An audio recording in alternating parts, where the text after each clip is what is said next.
La vida miserable de Ana Bolena. Ella le dijo no a Enrique VIII. Él la mató. ¿Qué pasa cuando una mujer se niega a hacer la conquista privada del hombre más poderoso de Europa? Spoiler, termina convirtiéndose en el epicentro de una revolución que parte iglesias y destroza vidas. Capítulo 1. La llegada y el encanto que lo cambió todo. Ana no llegó a la corte inglesa como un huracán sin etiqueta. Llegó educada en Francia, con maneras pulidas, ambición contenida y un gusto por las modas que dejaba en evidencia a cualquier dama de la nobleza. Era inteligente, hablaba francés, sabía bailar y tenía esa mezcla rara de misterio y desafío que atraía miradas y provocaba susurros. Enrique VIII, un rey acostumbrado a conseguir lo que quería, la vio y algo en él cambió de foco. No era solo atracción. Ana tenía verbo, opiniones y sobre todo no se vendía barato. Ella rechazó la oferta de ser una favorita sin futuro. En una corte donde las mujeres eran monedas de intercambio, Ana puso precio. Quería más que la cama del rey. Quería título, rango, legitimidad. Y eso, en la mente de un monarca con heredero obsesivamente en la agenda, era ofensivo y extraordinariamente peligroso. Porque un rey que cree que todo le pertenece no tolera que algo o alguien le niegue a un privilegio que considera suyo por derecho. Pero antes de que la cosa se ponga más oscura, si te gusta la historia contada con chispa, suscríbete. Quédate hasta el final, lo que viene después es tremendo. Capítulo 2. Del flirteo a la fractura. Cómo un romance terminó por dividir a Europa. La relación entre Enrique y Ana no fue instantánea. Fue una acumulación de gestos, manipulación política y deseo real. Enrique ya estaba casado con Catalina de Aragón, y ese matrimonio era un nudo difícil de deshacer.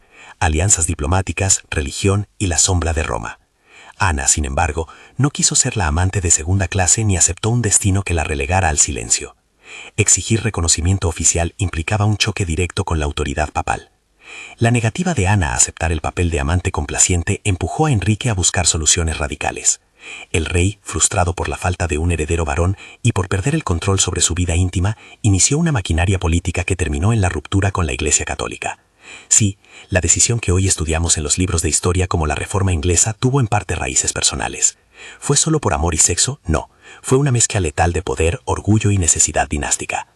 Algunos historiadores advierten que simplificarlo a amor versus fe es simplista. La realidad fue política, religiosa y profundamente personal al mismo tiempo. Mini gancho, pero aquí es donde las cosas se ponen verdaderamente salvajes. Capítulo 3. La boda, el trono y la presión de engendrar un varón.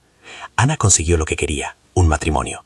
Fue coronada reina, y con el cetro vino una presión que hoy sería imposible de imaginar. El objetivo explícito de Enrique era claro: un heredero varón que asegurara la dinastía Tudor. Ana dio a luz a una niña, Isabel, una bebé que más tarde cambiaría el curso de Inglaterra, pero en el momento no era el trofeo que el rey deseaba. Hubo embarazos posteriores, pérdidas y nacimientos que no fueron varones. La corte y el pueblo comenzaron a volverse contra ella. La biología, la medicina de la época y la superstición convirtieron el vientre femenino en un campo de batalla político. Se hablaba en la corte sobre mala suerte, sobre señales divinas, sobre qué había fallado en el matrimonio de la reina. Ana, que había querido legitimidad y poder, se encontró atrapada entre la exaltación pública y la esperanza privada, la imposibilidad de darle al rey lo que él exigía. Eso no la hizo culpable, pero sí la colocó en la mira. Capítulo 4. Enemistades, celos y la fábrica de acusaciones. La corte Tudor era un teatro de alianzas frágiles. Alrededor de Ana se formaron enemigos, familias resentidas, cortesanos desplazados y políticos que veían en ella y en su clan una amenaza. George Bolena, su hermano, jugó papeles arriesgados que no le ganaron simpatías. Thomas Cromwell, el ministro hábil y despiadado, se convirtió en una pieza clave. Su ambición personal y su utilidad para Enrique hicieron que se aliaran en la maquinaria que terminaría por destruir a Ana. Cuando un rey quiere deshacerse de una reina incómoda, la forma más efectiva es desnudarla moralmente.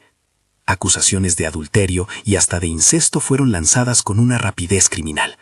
Mark Smeaton, un músico de la corte con pocos recursos, fue señalado, golpeado y sometido a tortura hasta declarar lo que se esperaba de él. Debemos decirlo con claridad. Hoy la mayoría de los historiadores considera que estas acusaciones fueron fabricadas, o en el mejor de los casos, resultado de pruebas manipuladas y confesiones bajo coacción.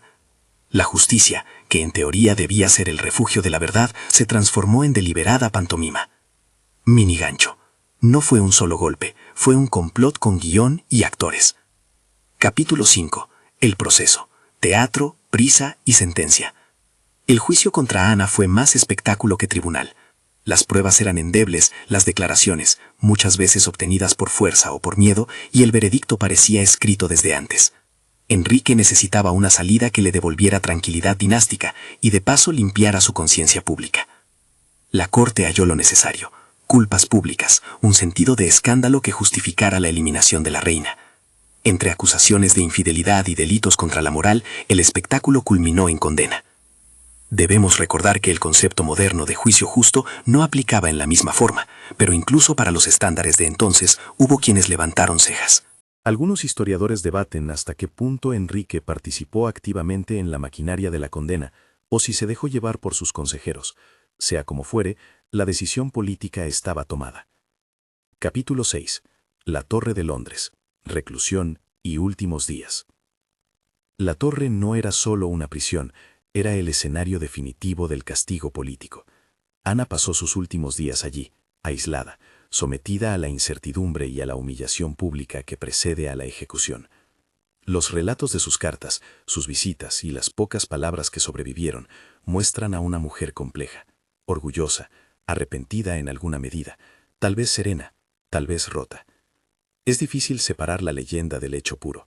Hay anécdotas que la muestran pidiendo perdón, otras en las que mantiene la cabeza erguida. La verdad probablemente está en algún punto intermedio. La ejecución fue rápida, tan ceremonial como cruel. La forma en que la monarquía dispuso la eliminación de una reina envía un mensaje claro. Nadie, ni siquiera la consorte, estaba fuera del alcance del poder real cuando éste se decidía a proteger su narrativa.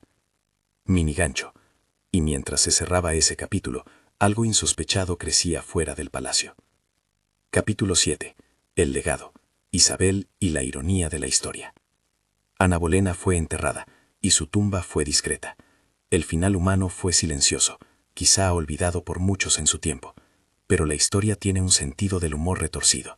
La hija de Ana, Isabel, no solo sobrevivió a ese episodio, sino que se convirtió en una de las monarcas más célebres de Inglaterra. Isabel I lideró la llamada Edad de Oro inglesa, consolidó el protestantismo bajo su corona y se volvió figura gigantesca del poder femenino en un mundo esencialmente masculino. La rehabilitación póstuma de Ana no borra su sufrimiento, pero sí transforma la interpretación pública. La reina que murió acusada de crímenes morales pasó a ser vista, por muchos, como símbolo de resistencia y víctima de una política brutal. La memoria histórica reescribe, invierte y reivindica. Algunas la veneran, otras la critican por ambición.